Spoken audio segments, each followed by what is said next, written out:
Hello students, in the last class we have completed some of the important concepts related to the hybridization. Along with we have seen the silent features as well as the conditions for the hybridization. Further, we have also completed the types of hybridization, that is sp hybridization, sp2 hybridization and sp3 hybridization. Regarding with that, I have explained the examples related to the different types of hybridization also. Further, the extended part of hybridization, we have also seen the hybridization of elements involving the d orbitals. In that, we have seen two examples. One is PCl5, which shows the sp3 dehybridization, and the formation of SF6, that is sulfur hexafluoride, which generally gives the sp3d2 hybridization. Right. So I have explained these two examples, and if you have any doubts, please go through my previous video and see that video twice or thrice for the clear as well as better understanding of hybridization, because this hybridization is very important even in for the second PUC also, even in the higher classes also, because this is the base for the formation of different types of bonds in the elements. The further part in this chapter, that is the last part or the last theory in this chapter, is molecular orbital theory. Right. So the overall chapter we have explained almost the molecular structure and how the chemical bonding takes place in case of different elements. So for that purpose, we have used different theories. One is Cosell-Lewis theory, second one is VSEPR theory, third one is VBT, and fourth one is we have used the hybridization to predict the structure of the molecules. And the last important theory here is molecular orbital theory. We can also call it as EMOT. There are different salient features even for the molecular orbital theory. So in that, first one is electron in a molecule are present in a various molecular orbital, as electrons in the atoms are present in the various atomic orbitals. So however, we have already explained the atomic orbitals. So atomic orbitals is regarded with the atoms, molecular orbitals are regarded with the molecules, right? So molecule is nothing but it is a mixing of two or more elements, right? So two or more elements combined to become a molecule. For example, if you take a water, that is H2, H2 is a molecule, right? So H2 is a molecule because it consists of a two hydrogen atom and it consists of one oxygen atom, right? So here combination of two hydrogen and one oxygen, so completely converts into a molecule. If you take individual hydrogen and oxygen, so they are generally called as atoms, but here we are talking about the molecular. The word itself says molecular orbital theory. Therefore, as we observed in case of electron which are present in the various molecular orbital, similar to that of electrons which are present in the atomic orbitals, right? So here the molecular orbitals are related to the molecules and atomic orbitals are related to the atoms. So however, the electrons present in the atoms, in the same way the electrons also present in the orbitals of, that is valence orbitals of molecules also. Therefore, that is the first important salient feature. The second one is the atomic orbitals are comparable energies and proper symmetry combines to form a molecule. Right? So the same thing here you observe, two or more elements or atoms combine together to form an one molecule. So therefore the atomic orbitals, we have already seen what are atomic orbitals. So of comparable energies or near equal energies and with a proper symmetry, means the orientation, that is symmetry of the atomic orbitals, they combine to form a molecular orbital. As we know that two or more elements or atoms combine to form a molecule, in the same way the atomic orbitals of comparable energy or the proper symmetry combine to form an one complete molecular orbital. That is the second important salient feature. Third one is the molecular orbital is influenced by two or more nuclei depending upon the number of atoms in the molecule. Right? So the molecular orbital is influenced, right? So it has force of attraction or repulsion that completely depends on the two or more nuclei depending upon the number of atoms in the molecule. Right? So if the atom consists, that is molecule consists of three atoms, so it will have three atomic orbitals. If the molecule consists of two atoms, it will have two atomic orbitals. Therefore, the complete molecular orbital is influenced, which means it is dependent upon the total number of nuclei, whether they may be 2, 3, 4. It depends on the total number of atoms which combine to form a molecule. So therefore the atomic orbitals is monocentric while the molecular orbitals are polycentric. Therefore the atomic orbital is monocentric and molecular orbital is a polycentric. For example, atom, if you take a hydrogen atom, it is only one atomic orbital. If you take water molecule, it will have the atomic orbitals of oxygen also, it will have the atomic orbitals of two hydrogen also, right? So that is a major difference between the molecular orbital and atomic orbital. Fourth one, the number of molecular orbital formed is equal to the combining atomic orbitals, right? So if two molecular orbitals are formed, means there will be a mixing up of two atomic orbitals, means how many number of atomic orbitals will mix, the same number of molecular orbitals also formed. Therefore we have used the word equal. The total number of molecular orbital formed is equal to the combining atomic orbitals. If two atomic orbitals are combined, then there is a formation of two molecular orbitals. If four atomic orbitals are combined, then there is a chance of formation of four molecular orbitals, right? So the same thing I have written here. When two atomic orbitals combine, two molecular orbitals are formed. And one is bonding, another one is antibonding. If there are two molecular orbitals, in that one will be bonding, another will be antibonding. That I will explain further. There is a fourth important salient features of the molecular orbital theory. If you go for the fifth one, the bonding molecular orbitals have the greater stability and lower energy than the corresponding anti-bonding molecular orbital. Already we know that. So there are two types of bonding, that is molecular orbitals. In that, first one is the bonding molecular orbital, second one is anti-bonding molecular orbital. Right. So according to bonding molecular orbitals, they will have the greater stability and lower energy than the corresponding anti-bonding molecular orbitals. We know that the stability and energy are inversely proportional. Whenever the stability is more, the energy will be less. Whenever the stability is less, the energy will be more. Therefore, the bonding molecular orbitals will always have the greater stability and lower energy than the corresponding anti-bonding molecular orbital. That is the fifth salient features of molecular orbital theory. Last one, the molecular orbitals like atomic orbitals are filled in the according with the Aufbau principle, Pauli's exclusion principle, as well as maximum multiplicity rule. Right? Similar to the atomic orbitals, we have seen that the filling up of atomic orbitals based on the different principles, that is Aufbau principle, Pauli's exclusion principle, and Hund's rules of maximum multiplicity. So in the same way also the molecular orbitals also continuously fill in the form of Aufbau principle, Pauli's exclusion, as well as maximum multiplicity rule also. So here I will give some ideas related to the atomic orbitals as well as molecular orbitals, right? So in case of atomic orbitals, right? So if you consider this as atomic orbital, so we'll generally write it as AOs, right? So here molecular orbitals. So in case of molecular orbitals, we'll call it as MOs. These are molecular orbitals. So in case of atomic orbitals, what happens? There will be an presence of only one atom, right? So for example, if you take a hydrogen atom, so in case of hydrogen atom, so this hydrogen is an atom, right? So this hydrogen is an atom. It consists of a nucleus at the center and different orbitals which are surrounded around this, right? So like this, right? So these are generally called as atomic orbitals, right? So these are generally called as atomic orbital, right? So for example, if you take the water molecule, right? So water molecule is made up of two hydrogen atom and it consists of one oxygen atom, right? So hydrogen molecule, that is water molecule, consists of two hydrogen atom and one oxygen atom. So if we can draw, so this is the diagrammatic representation for the orbitals of one hydrogen. So this is for the another hydrogen molecule, right? And this is for the oxygen molecule. So this is for oxygen, right? So these combining these three are generally called as molecular orbitals, right? So which means when we are talking about atomic orbitals, we are just showing the orbital of only one atom. When we are talking about the molecular orbital, so we are just talking about the total number of atoms which are joined together to form an molecule. Therefore, so it is almost similar, not exactly equal, it is almost similar to the molecular orbital theory. That is, molecular orbitals are almost similar to the atomic orbitals, but more than one atomic orbitals, right? So more than one atomic orbitals will combine to convert atomic orbitals into molecular orbitals. So therefore, the atomic orbitals of near energy or same energy with almost same, that is proper orientation, right? So that is called as proper orientation.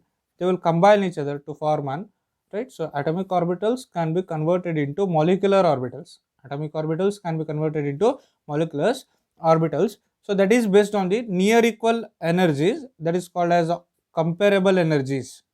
Near equal is also called as comparable. So more than two atomic orbitals which are having near equal energy or comparable energy with proper orientation, when they mix each other, they will convert into molecular orbital. The same thing we have explained, right? So how the atomic orbitals behave, in the same way also the molecular orbitals behave, but those are more than one, right? So if there are two atomic orbitals will be there, right? So they combine, they convert into two molecular orbitals.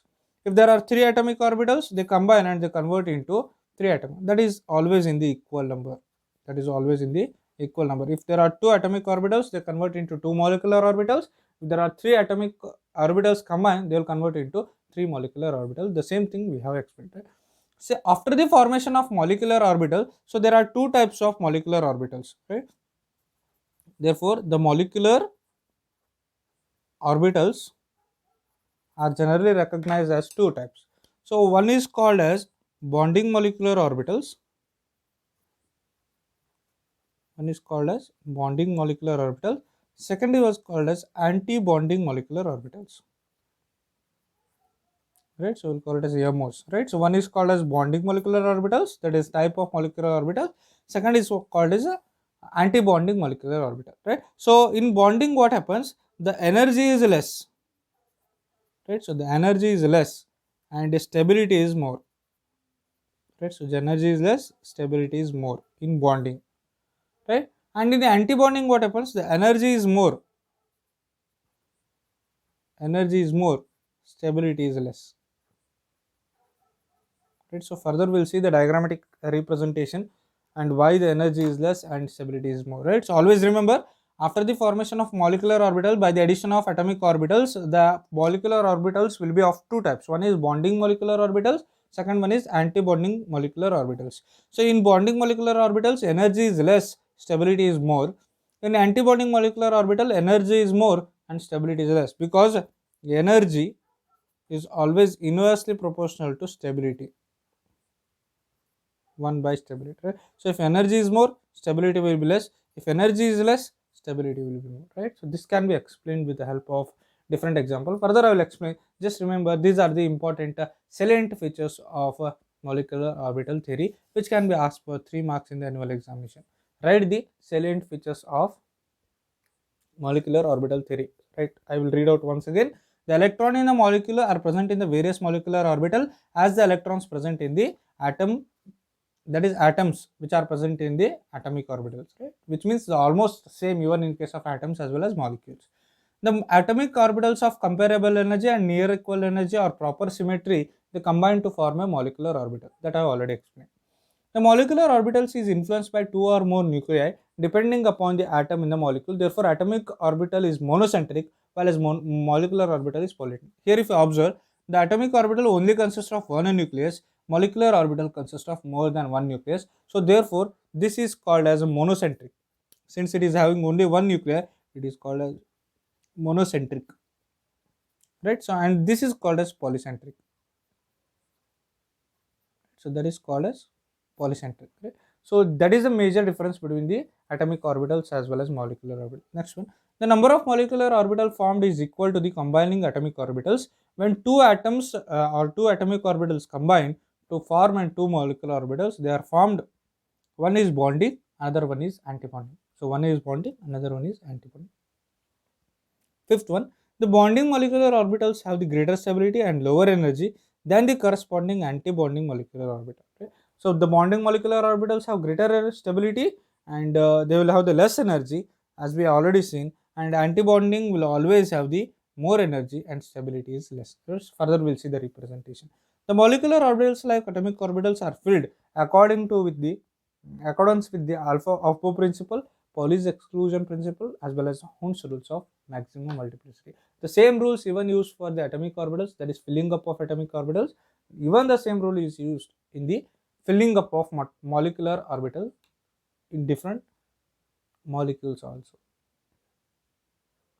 Okay, further if you observe, there is a method for the formation of molecular orbitals, right? So here there is one method that is called as a linear combination of atomic orbital. Generally we will call it as LCO, right?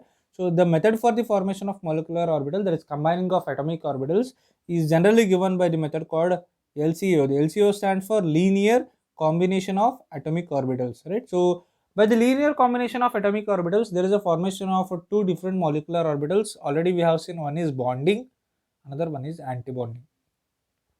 Right. So here if you observe, the bonding molecular orbitals are formed by the addition of the atomic orbitals, which is called as BMOS. That is, BMOS is nothing but bonding molecular orbitals. Right. So here by the word, we have used the word that is addition. By the addition of the atomic orbitals, we will get the bonding molecular orbitals, that is generally represented as sigma is equal to psi of A plus psi of B. So here A and B are the two atomic orbitals. They have added and they have formed the bonding molecular orbital. That is due to the addition of the atomic orbitals. Second one is anti-bonding molecular orbitals. The molecular orbitals which are formed by the subtraction of the atomic orbitals. So it is called as ABMOS. That is called as anti-bonding molecular orbitals. That is always represented as the sigma star.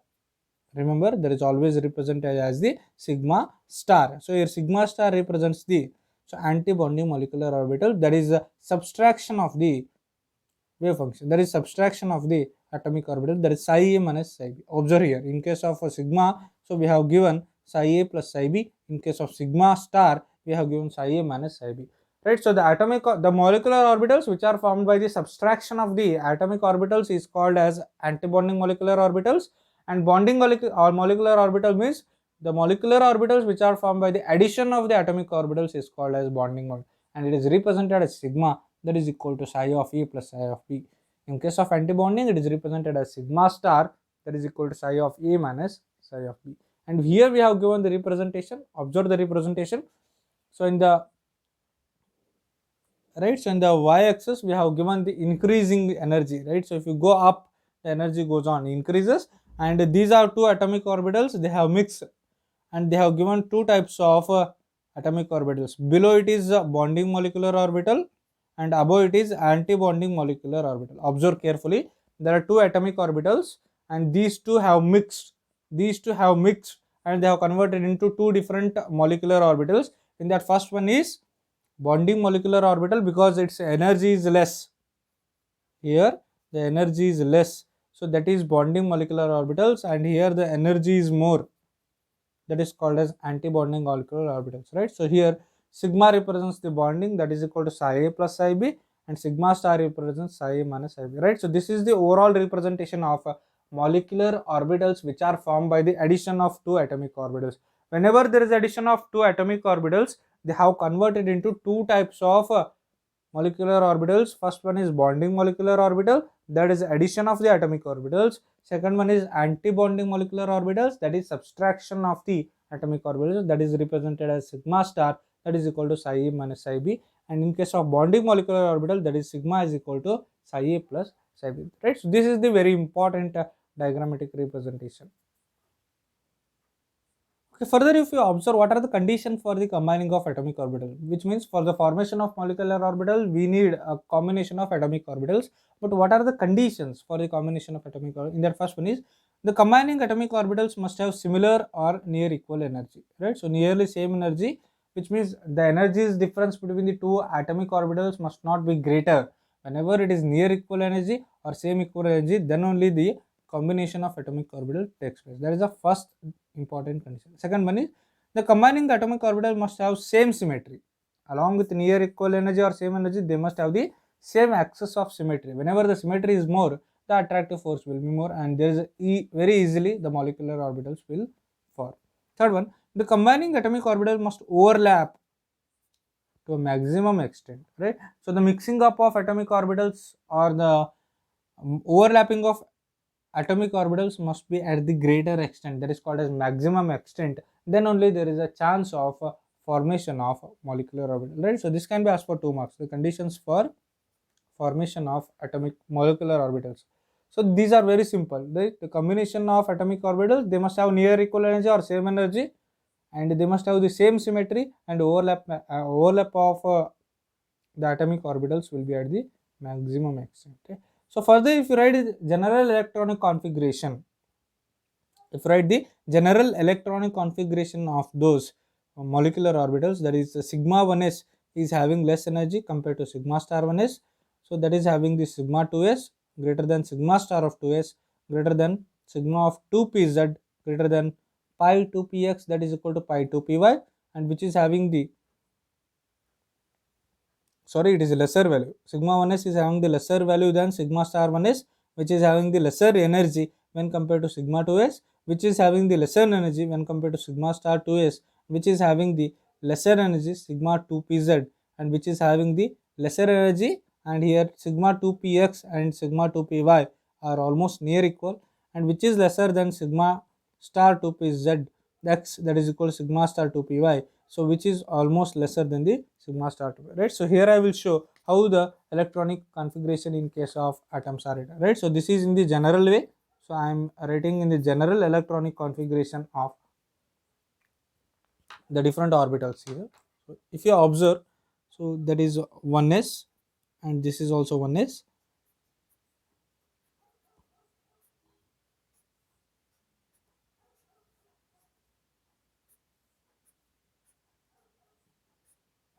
Right, so this is the one is bonding, another one is anti-bonding, right? So this is for 1s. So if you write for 2s, so even for 2s also I can write like this. This is for 2s. So here same thing I can write even for 2s.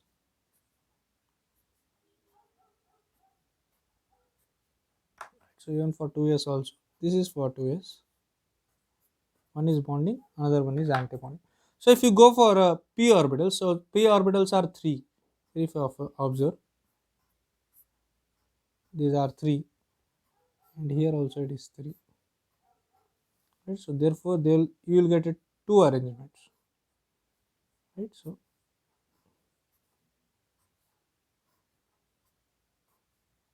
this is one. Right? So along with that you will get one more.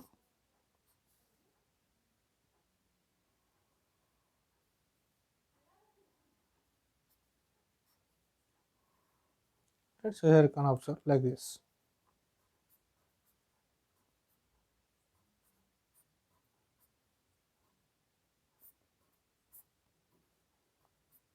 Right? So this is the arrangement of atomic orbitals. Right? So remember this diagrammatic representation. This is very important for your higher classes also. Right? So if you take this 1s, so this will be sigma 1s, and this will be sigma star 1s. This is called as sigma star 1s. Right? So if you take it as a sigma 2s, this is called as sigma star 2s. One is bonding, another one is antibonding. Right? So this is for the sigma, right? So that is called as this is pi 2px, this is pi 2py, and this is pi 2pz, because it is px, py, and pz.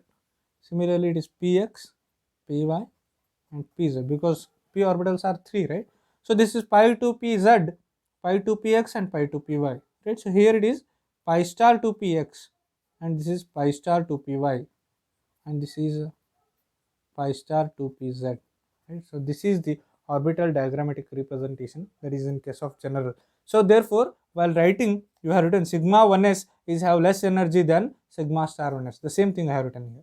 Sigma 1s is having less energy than sigma star 1s. Sigma energy 1s is having less energy than sigma star. Further, the next is sigma 2s, that is less than sigma star 2s, that is less than sigma 2pz. Sorry, so I will make this sigma, this is sigma 2pz, and this is sigma star 2pz, right? So this sigma 2pz is having the less energy than compared to that of the pi 2px and pi 2py, right? So one is sigma bond, another one 2 will be pi bond in px, py, and pz, right? So here, so the same thing, this arrangement, right? So this arrangement based on the energy, right? So in the left side, so we have written this is completely energy. If you go above, the energy goes on increases in this way. From here to here, the energy goes on increases. The order of this arrangement is written here, the same electronic configuration. So, but in case of molecules like B2, C2, and N2, so there will be one exchange in the energy. So that is this comes down, and this goes up. The same arrangement is there, but there is one just change in that pi orbitals will have less energy 10 compared to that of the sigma orbitals.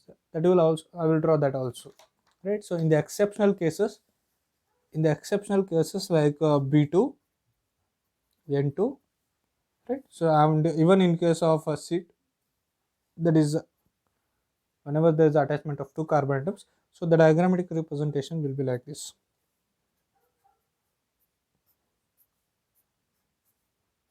Observe carefully.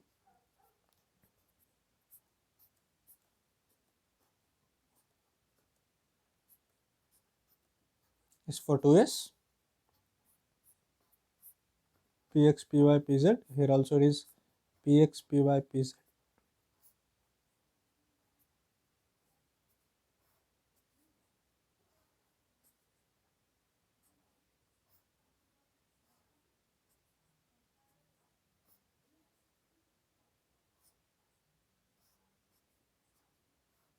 Right, so this is the type of arrangement here.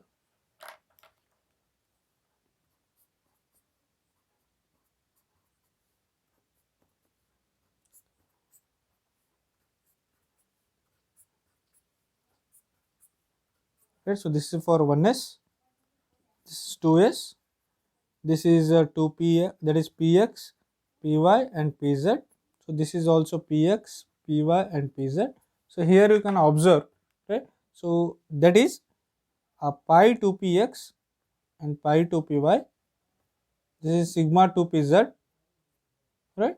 So that is similarly here pi star 2px, pi star 2py, and this is sigma star 2pz. So this is sigma star 2ps, 2s, that is sigma 2s, right? So this is sigma 1s and sigma star 1s. So here also if you observe, so in the left hand side it is goes on increases in energy goes on, right? So here if you observe the two diagrammatic representation carefully, so in this two diagrammatic representation, the most important thing here you have to observe is, so in case of the atoms like B2, N2 and C2, the diagrammatic representation is reverse. First we have written the pi and after we have written the sigma. But in case of normal, that is first we have written the sigma and next we have written the pi. The energy goes on changes only in these two, right? So these two areas were very important, right? So these areas are very important. And here also, in certain example, it can be reversed, right? So observe this carefully. Right?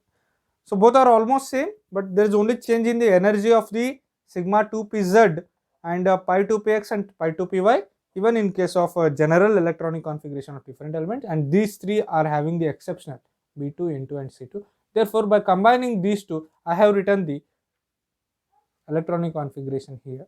So observe here, that is greater than pi 2px, that is equal to type pi 2py, right?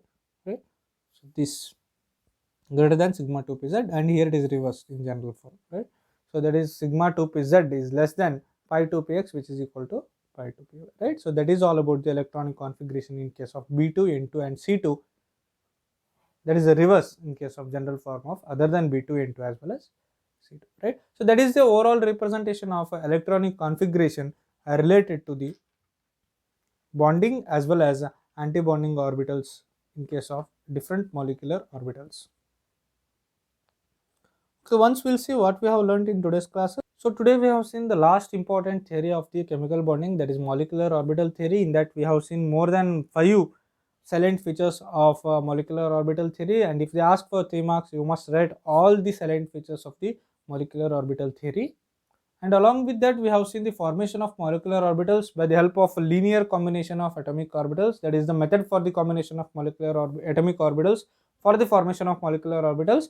After the formation of molecular orbital, there will be two types of molecular orbital. One is bonding molecular orbital, second one is anti-bonding molecular orbitals. And we know that bonding molecular orbitals will always have less energy, comparably that of the anti-bonding molecular orbitals will have the almost the higher energy. And further, we have also seen the conditions for the combination of atomic orbitals, that is 3, and we have seen the electronic configuration, and along with that we have seen the pictorial diagrammatic representation of the molecular orbitals which are formed in the general way, and the exceptional cases, that is B2, N2 as well as C2, right? So practice these two diagrammatic representation because these are very important in your higher classes also, right? So we'll stop here, and the very little bit part of the chemical bonding, there is the last concept, that is hydrogen bonding, as well as some of the examples related to the bonding, as well as antibonding orbitals, as well as the identification of a bond order in case of different molecules is also left, right? We'll complete that in the next class. So we'll stop here and we'll continue in the next class. Thanks for joining.